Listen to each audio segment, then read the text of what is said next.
আর চচ্চড়ি বানাবো, one Bengali very familiar dish.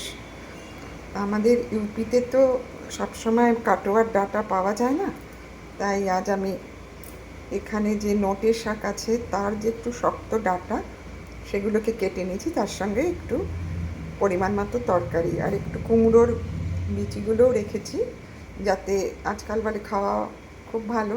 তাই এখন তেল গরম হয়ে গেছে, এখানে বেগুন, বড়া, বরবটি, সরপুতিয়া, মংরাইল, কালো জিরে ফোড়ন দিয়ে লঙ্কা দিয়ে দিলাম।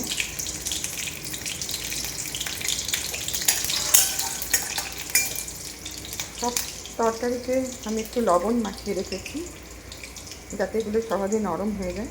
এবার সব তরকারিগুলো আমি তেলে আস্তে আস্তে দিয়ে দেবো।